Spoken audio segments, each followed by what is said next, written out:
Lo anterior ha sido una introducción y ahora sí empezamos, por favor.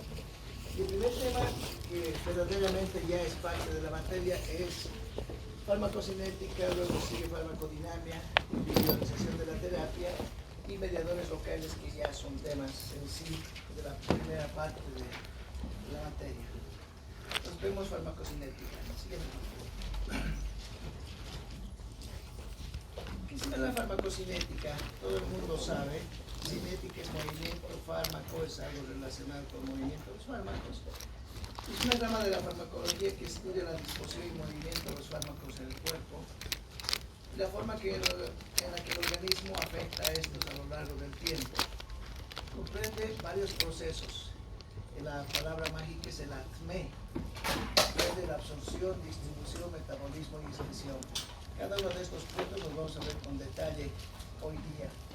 Entonces, la farmacocinética va a estudiar la absorción, la distribución, metabolismo, excreción. En una palabra, va a estudiar lo que el fármaco le hace al cuerpo, lo absorbe, lo distribuye, metaboliza y excreta.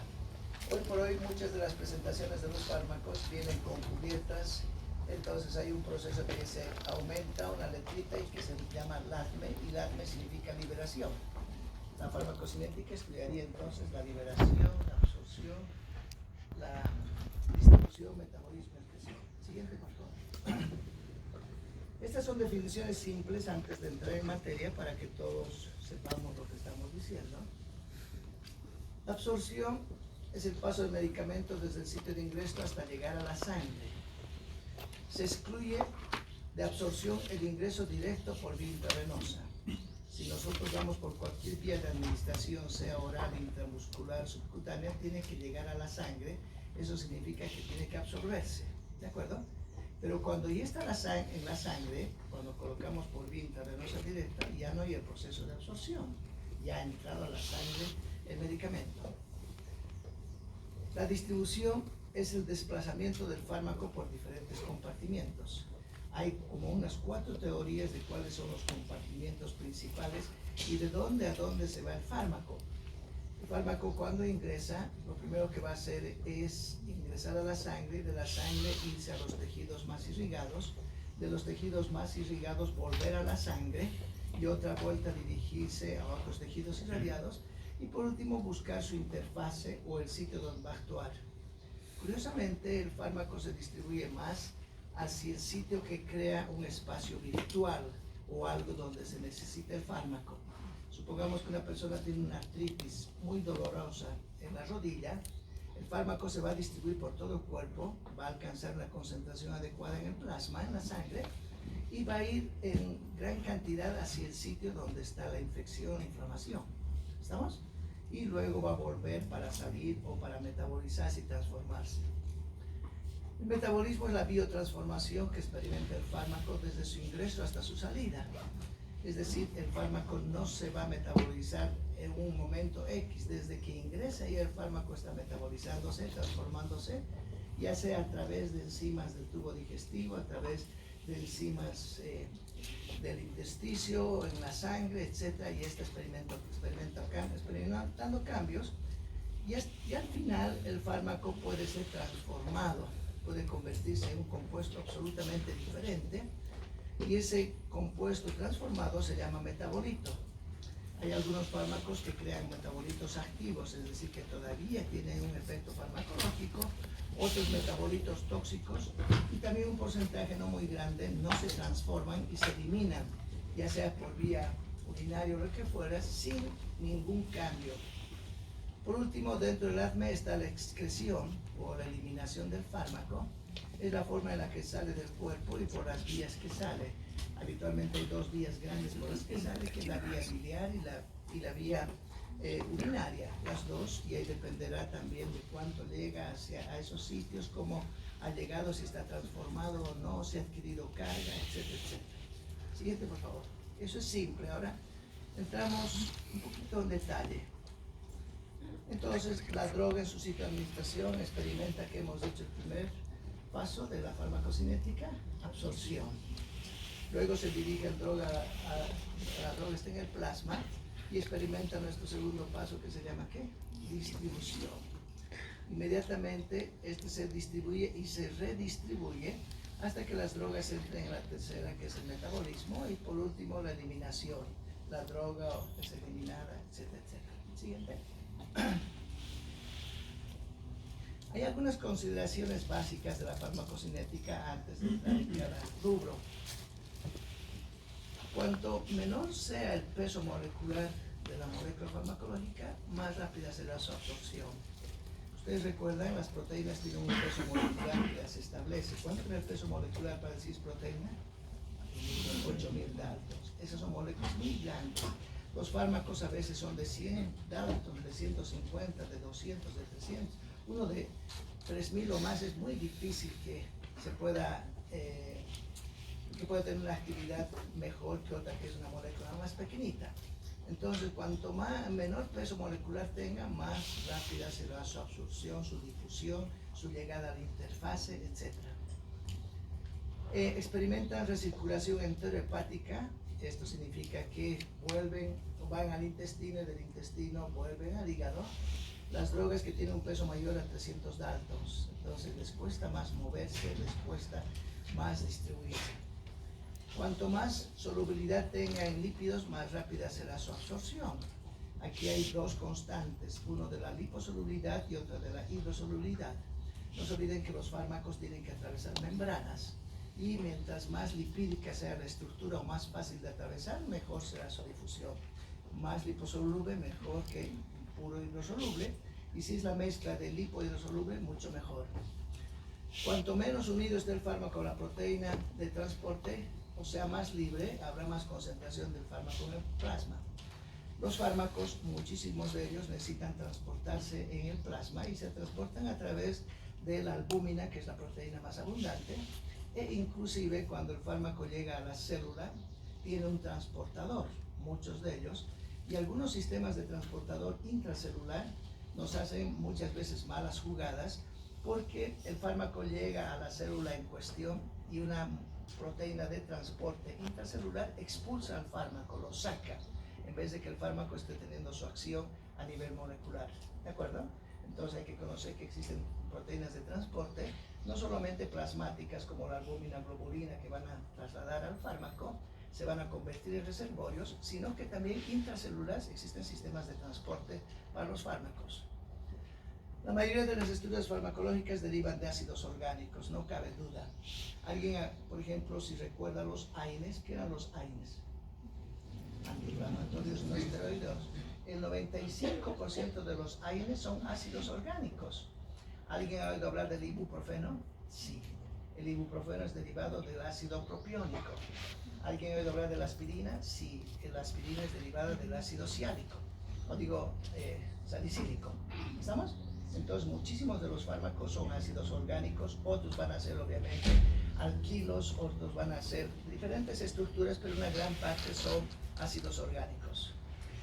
Y las estructuras entanioméricas o isofórmicas tienen mejor absorción.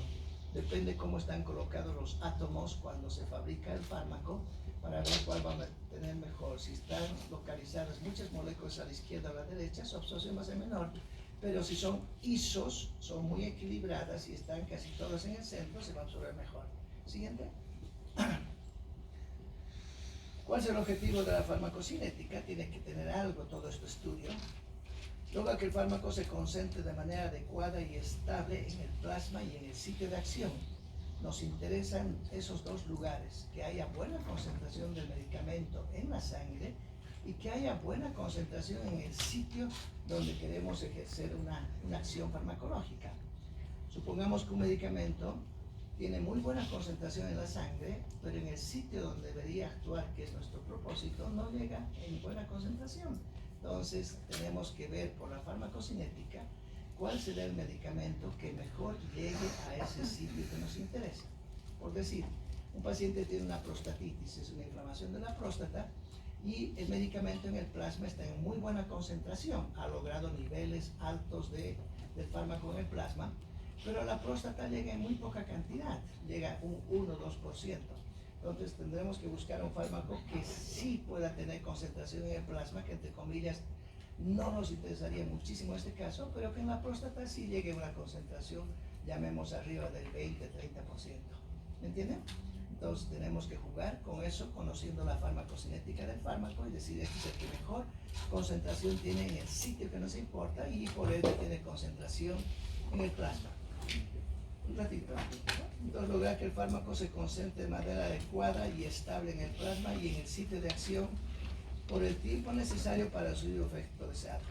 Importa mucho entonces uno de los parámetros farmacocinéticos que fíjense ya no es el ACME, este parámetro farmacocinético que es la concentración. ¿Entienden? Vamos por favor. Aquí vemos una interrelación directa entre la farmacocinética y la farmacodinamia. Tiene la farmacocinética lo que el organismo le hace al fármaco y la farmacodinamia lo que el fármaco le hace al organismo. ¿Estamos? Y esta interrelación es imbricada, es decir, siempre está la misma. No significa que el fármaco primero tiene que ir por la farmacocinética y después por la farmacodinamia. No, ambos ocurren al mismo tiempo. Mientras una parte o una porción del fármaco está experimentando distribución, metabolismo, etc., la otra parte ya ha llegado al sitio de acción y está empezando a producir el efecto. ¿Entienden? No son cosas separadas, no es primero esto, después esto, no. A tal punto es así que a veces la farmacología se empieza enseñando la farmacodinamia primero y luego la farmacocinética. Sin embargo, ambos puntos son muy, muy interrelacionados. Miremos qué está aquí al medio. ¿Qué es eso? La concentración plasmática. ¿Qué nos interesa, hemos dicho, para que logremos un efecto adecuado? Que el fármaco esté en una adecuada concentración. ¿Dónde? En el plasma. Y de esa concentración del plasma, que el fármaco llegue al sitio de acción para que se produzca el efecto farmacológico. Para que tenga una adecuada concentración, el fármaco entra por una dosis administrada, ya sea por vía oral, intravenosa, cualquier vía, llega al plasma, se concentra en el plasma, va a los tejidos a distribuirse, a los compartimentos, y luego una parte ya está depurándose y está metabolizando, eliminándose, y la otra parte ya ha llegado al sitio de acción y está teniendo el efecto. ¿Me comprenden? Ambas cosas son absolutamente interactuantes, juntas al mismo momento, no es una primera y después la otra, pero hay parámetros comunes entre ellos. Siguiente, por favor. Aquí otro ejemplo. El fármaco se ha absorbido, llega a la circulación general, muchas veces no está unido a proteína. Esa no unión a proteína da el nombre al fármaco, lo vuelve un fármaco libre. Cuanto más libre esté el fármaco, más rápida va a ser su acción. He dicho que la proteína se convierte en un reservorio, en un depósito, y en algunos casos sí nos interesa que vaya liberándose poco a poco de la proteína, pero en otros casos no, porque puede haber competencia con otros grupos, o puede el fármaco desplazar algunos productos que son transportados por la proteína albúmina. Por ejemplo, la proteína transporta casi en su estructura la albúmina más o menos al porcentaje de un 80-90% de la bilirrubina es transportada. Cuando viene un fármaco, de repente desplaza a la bilirrubina de su sitio de unión con la albúmina y el fármaco se coloca ahí adentro. ¿Estamos? Porque tienen la misma estructura capaz de competir o de llenarse en el área del dominio de la albúmina. Y ahí ocurre que la bilirrubina en la sangre ya no está unida a la proteína, sino está libre, y esa bilirrubina libre empieza a depositarse en los tejidos, crea una ictericia, y uno dice el medicamento le está haciendo daño, tiene una hepatitis farmacológica o alguna cosa, y no es así, simplemente que ha desplazado de su sitio de unión. ¿Me entienden? Cuando el fármaco se fija muchísimo a la proteína.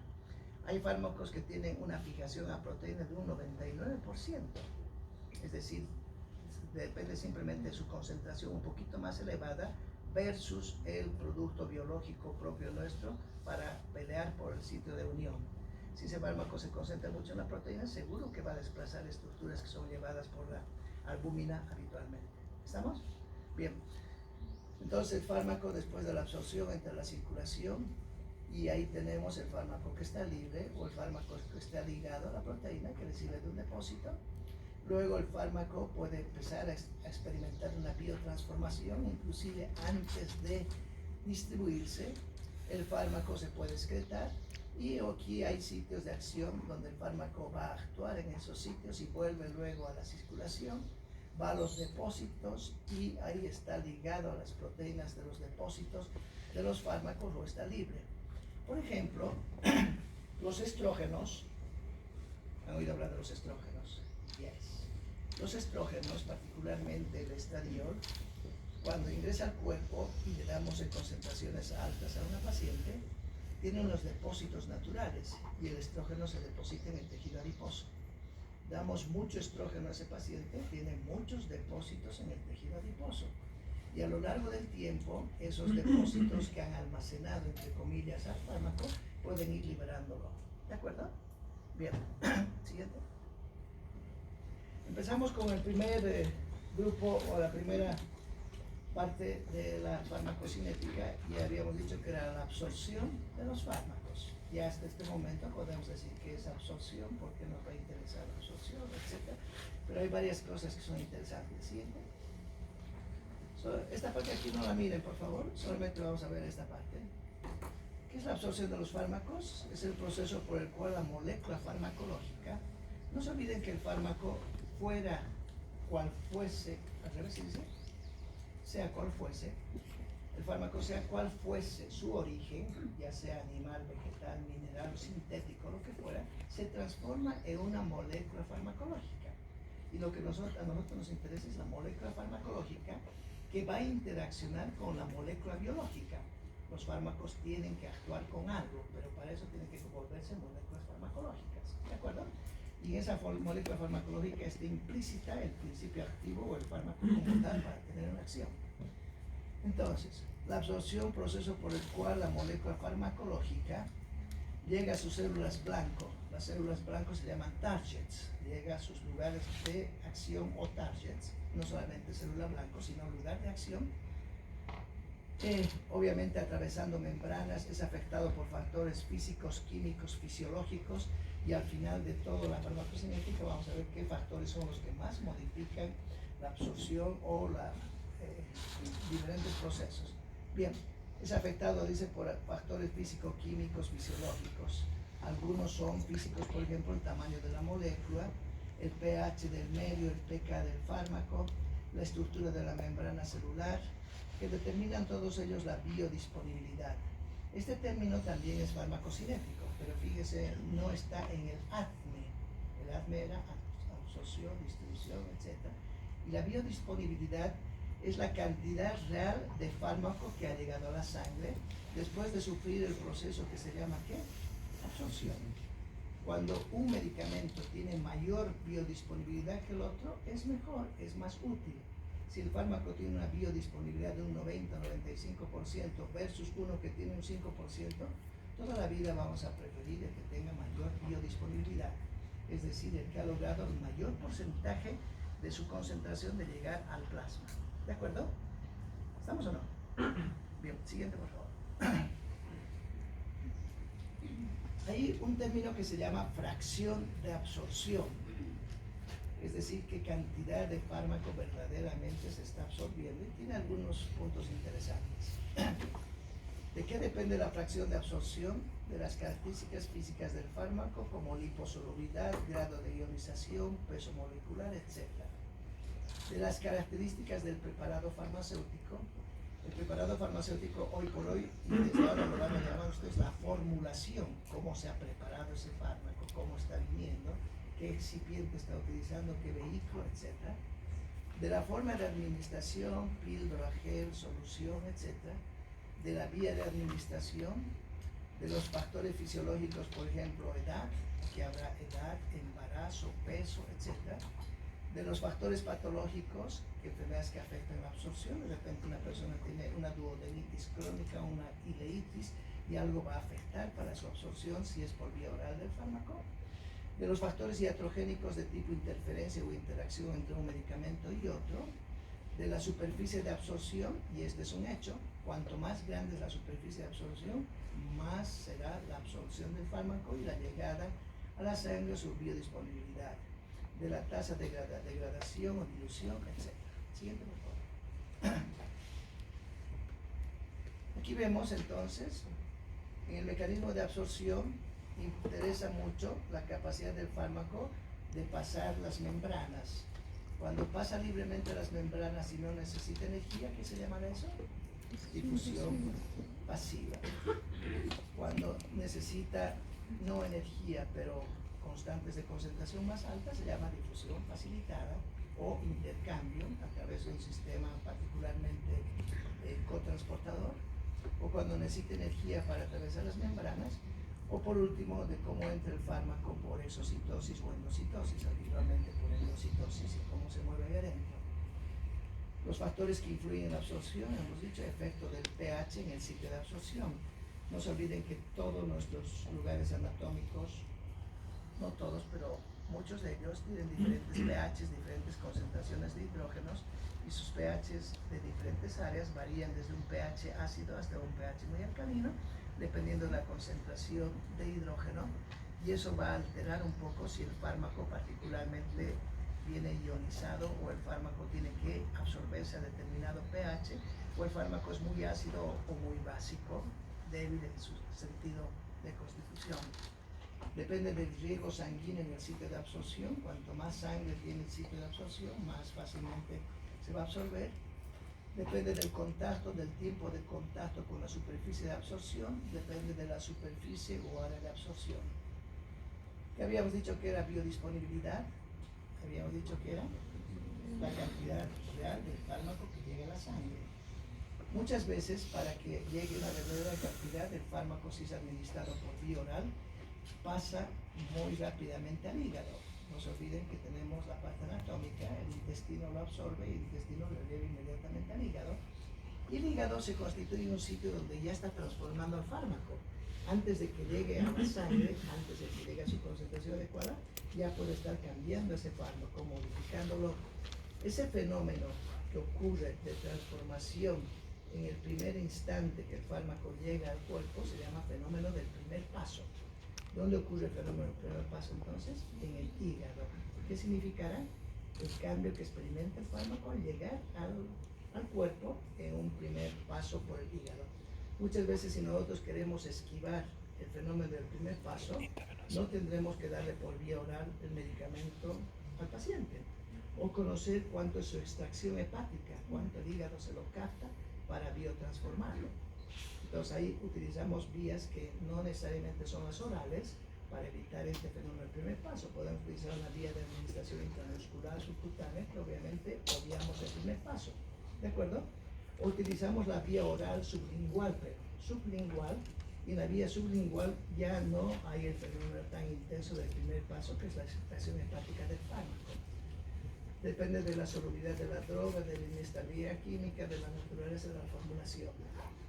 Y hay un término que aparece en todo lo que es esto, es bioequivalencia. Y bioequivalencia se refiere a preparación de drogas bioequivalentes que muestran la misma biodisponibilidad y tiempo similar en alcanzar el pic de concentración sanguínea. Hoy por hoy, los fabricantes de fármacos producen fármacos genéricos, fármacos de investigación propios de ellos, pero los que copian esos fármacos genéricos crean fármacos bioequivalentes que supuestamente tienen las mismas características, pero a veces no es así en la práctica médica. Siguiente, por favor. Seguimos en absorción. Se considera absorción también la rapidez con la que un fármaco sale de su sitio de administración y el grado en que lo hace. Factores que van a modificar la absorción, los mismos que hemos dicho anteriormente. Físico-químicos modifican el transporte transmembrana, depende de la solubilidad del fármaco.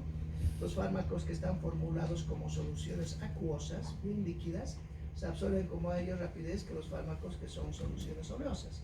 Esto es relativo, tampoco es absoluto. La absorción depende obviamente de la estructura química, la tasa de velocidad de difusión, de dilución. Los productos en forma sólida tardan en disolverse. Entonces hay que ver si los preparados podrían venir ya sea en sachets o podrían venir en cápsulas muy fácilmente degradables y líquidas en el interior, porque se van a absorber mejor que un comprimido, una tableta, una píldora que tarda un poco en diluirse. Siguiente, por favor. Seguimos con los factores que modifican. La concentración de un medicamento influye en la velocidad de absorción. Más cantidad de fármaco, más absorción va a haber. el área de la superficie absorbente con la cual entra en contacto. Quizás es el factor que más influye en la velocidad de absorción. ¿De acuerdo? Yo pregunto acá, el intestino, ¿qué cantidad de metros tendrá absorbibles para el fármaco? Metros relativos, no digo el tamaño del intestino. El intestino, desde el estómago hasta el hígado, se consideran como 2 metros de superficie absorbible. ¿De acuerdo? Si nosotros damos por vía oral, tenemos una gran superficie de absorción. Pero si le damos por vía inhalatoria, la vía respiratoria y pulmonar tiene más superficie, entre comillas, teórica que el mismo intestino. ¿Me comprende? Entonces, hoy por hoy, una de las vías que se está utilizando, ya no tan comunes como la vía oral, es la vía inhalatoria. Se están introduciendo medicamentos tipo antibióticos por vía inhalatoria y muchos otros fármacos porque tienen una gran superficie de absorción. ¿Estamos? Obviamente pensamos que el intestino sí tiene una mayor superficie de absorción, sí, pero la vía respiratoria inhalatoria también tiene una vía de absorción importante. ¿Estamos? Y para algunos fármacos tienen mucha más absorción que la vía misma intestinal. Bien, siguiente, por favor. La permeación de las membranas, obviamente. Los fármacos atraviesan membranas semipermeables para poder entrar a las células. Por diferentes procesos, había mucha filtración, difusión pasiva, activos, etc. Siguiente. Otro punto que implica algunas variables en la absorción es el estado de ionización o constante ionización. Es un factor importante que afecta el coeficiente de partición, liposolubilidad o la relación grasa-agua de muchos fármacos.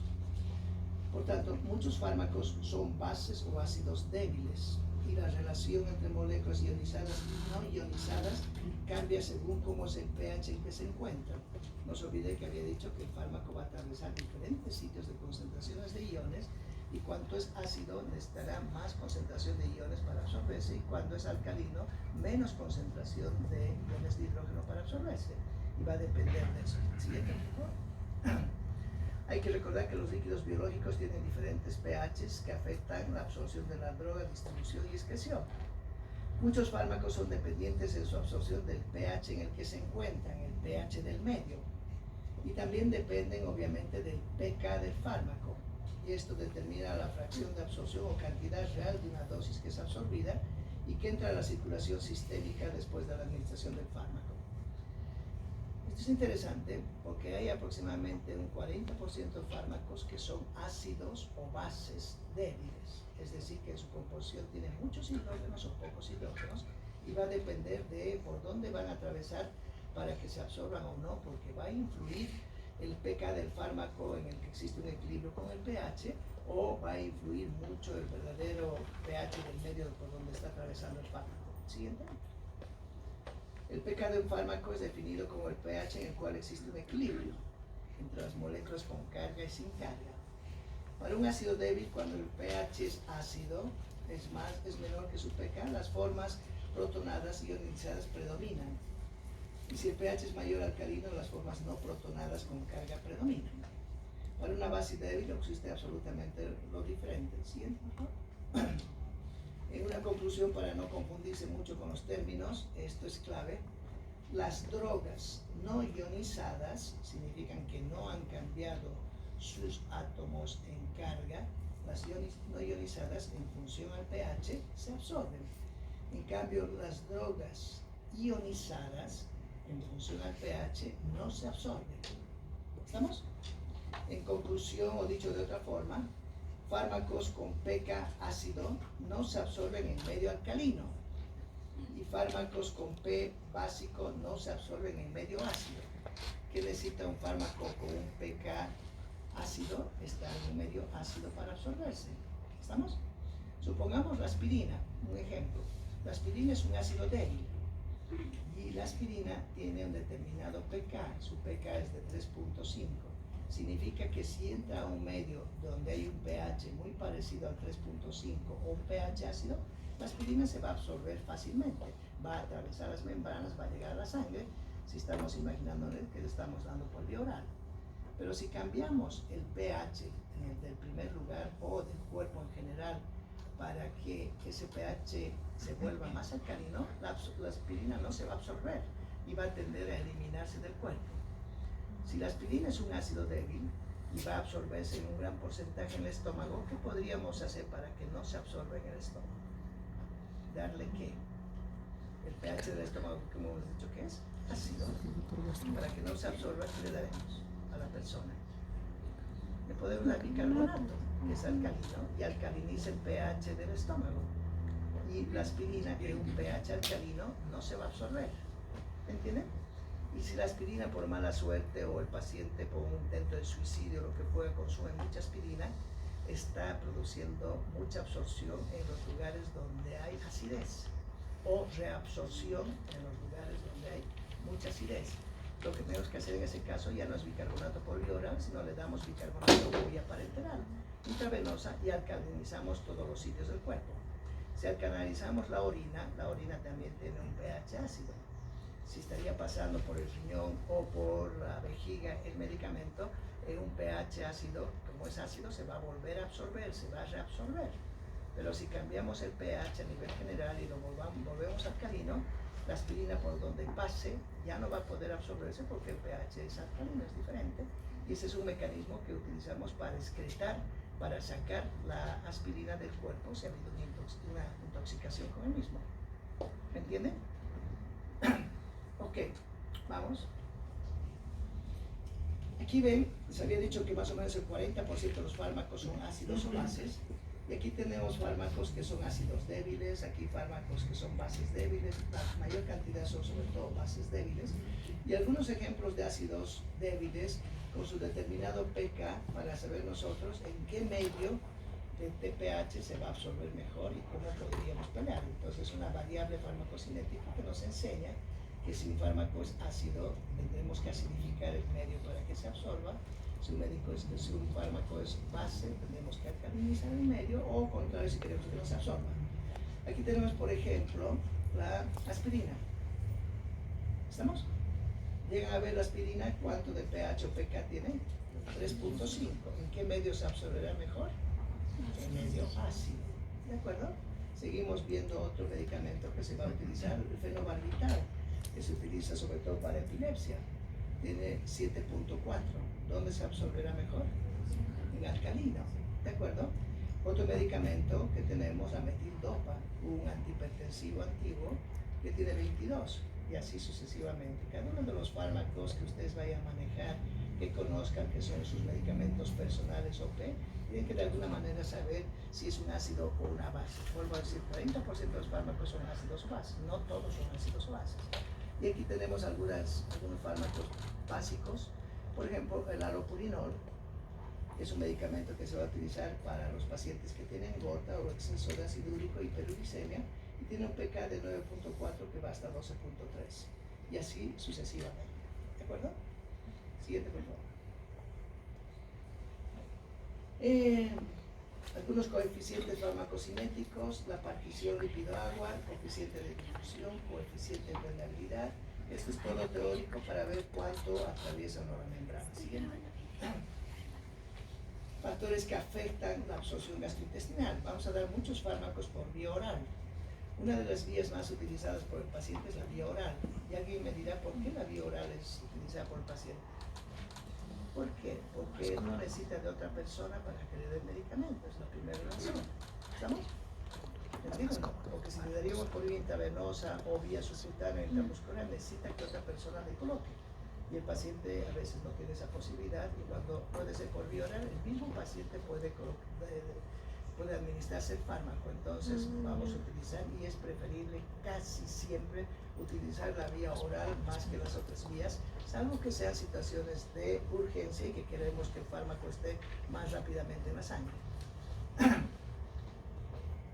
La motilidad gastrointestinal va a tener una influencia en la absorción. Disminuye la absorción gastrointestinal algunas situaciones. La migraña, la neuropatía diabética alteran la motilidad gastrointestinal, e inclusive la diarrea o procesos de estreñimiento podrían alterarnos un poco su movimiento intestinal y disminuir la absorción. El flujo sanguíneo es plásmico. Cuanto más sangre llegue a esta zona, mejor. En la hipovolemia la absorción es más lenta. Paciente que ha tenido un shock hemorrágico a partir de sangre, su absorción va a ser mucho más lenta. El tamaño del fármaco y su formulación, diferente concentración plasmática por diferente formulación.